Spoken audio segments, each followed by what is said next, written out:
மந்தையிலிருந்து பிரிந்த ஆடு மீண்டும் அந்த மந்தை கூட்டத்தை ஆவலோடு தேடுவதைப் போல பீட்டர் தன் நண்பர் கூட்டத்தை தேடியவாறே நடந்து வந்து கொண்டிருந்தான்.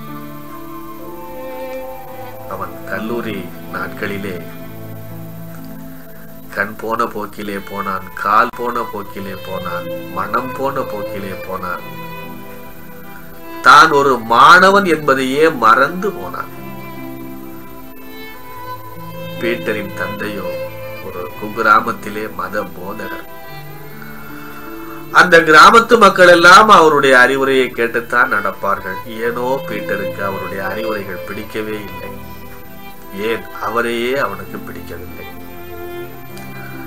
அவர் பேராசிரியரிடம் போன் செய்து பல முறை, என் மகனுக்கு தாங்கள் அறிவுரை சொல்லுங்கள், அவன் நடவடிக்கைகள் எனக்கு திருப்தியாக இல்லை என்று வேதனையோடு சொல்லுவார். வேதனையோடு வேண்டிக் கொள்ளுவார். பேராசிரியர் பல முறை பீட்டரை அழைத்து அறிவுரை சொன்னார். பீட்டர் விளையாட்டாகவே எடுத்துக்கொண்டார். அதை ஒரு பொருட்டாகவே மதிக்கவில்லை, ஒரு சம்பிரதாயமாகத்தான் எடுத்துக்கொண்டார். இன்று சோகங்களையே சுமந்து மெல்லமாக நடந்து வந்து கொண்டிருப்பது பீட்டர் தான் என்பதை பார்த்த பேராசிரியர் ஜான் பீட்டர் என்று உறக்க கத்தினார். பேராசிரியர் குரல்தான் என்பதை புரிந்து கொண்ட பீட்டர் வேகமாக அவரிடம் போய் நின்றார். பையில் இருந்த அவனுடைய ஹால் டிக்கெட்டை எடுத்து பார்த்தார். ரயில்வே கால அட்டவணையை போல இருந்தது.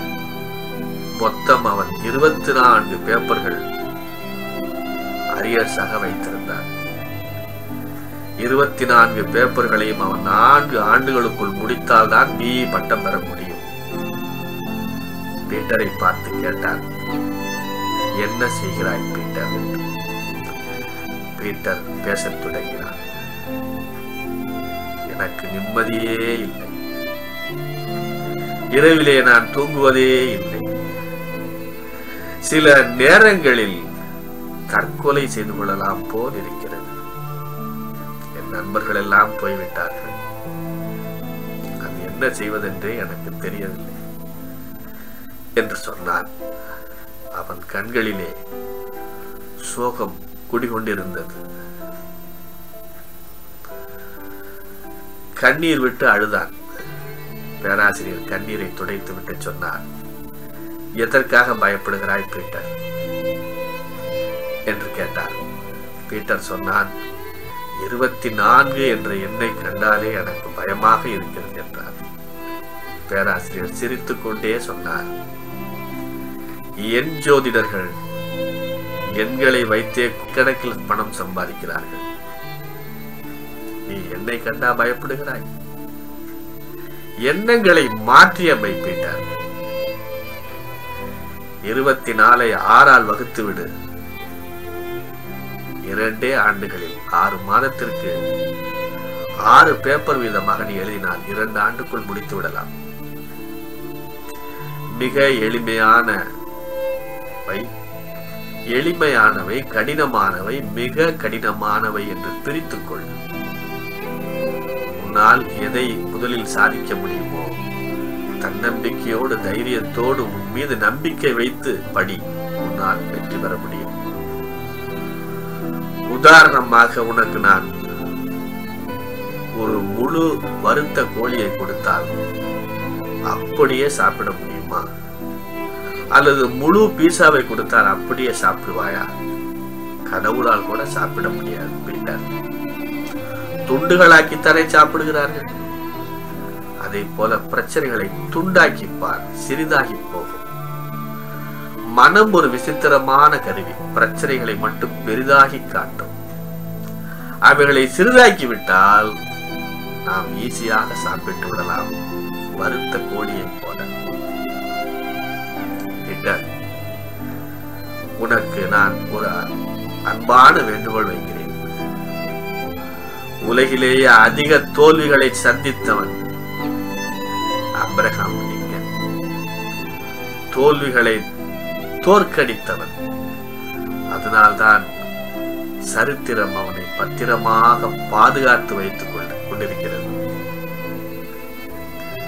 ஏன் தெரியுமா? உன்னை போன்ற பய நோய்களுக்கு ஆட்பட்டவர்கள் அவன் ஒரு மருந்தாக இருப்பான் என்றுதான். எனக்காக ஒரு முறை ஆப்ரஹாம் லிங்கனின் வாழ்க்கை வரலாற்றை படித்து பார்ப்பீர்கள் என்று சொன்னார். கண்களை துடைத்துக் கொண்டு சோகங்களை தூக்கி எறிந்தவாறு, இப்பொழுது எனக்கு ஒரு நம்பிக்கை வந்திருக்கிறது என்று சொன்னான். பேராசிரியர் தட்டி கொடுத்து, சோர்ந்து போகாதே மனமே, சோர்ந்து போகாதே, கண்டுனை அழைத்த தேவன் கைவிடுவாரோ,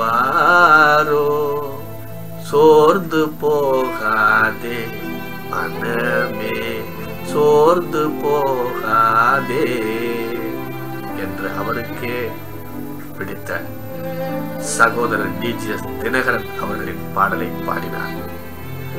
பேராசிரியரை இறுக கட்டிப்பிடித்துக் கொண்டார் பீட்டர். முதுவிலே தட்டி கொடுத்து, கலங்காதே பீட்டர், எண்களை கண்டு பயப்படாதே, எண்ணங்களை மாற்றிக்கொள், பிரச்சனைகளை பிரித்து விடு, அவைகள் சுக்கு நூறாகி போகும், வறுத்த கோழியை போல் துண்டு துண்டாகி சாப்பிட்டு விடலாம், பிரச்சனைகளை பெரிதாக பார்க்காதே, சிறிதாக்கு என்று சொன்னார். சந்தோஷத்தோடு அவரை பார்த்தான் பீட்டர்.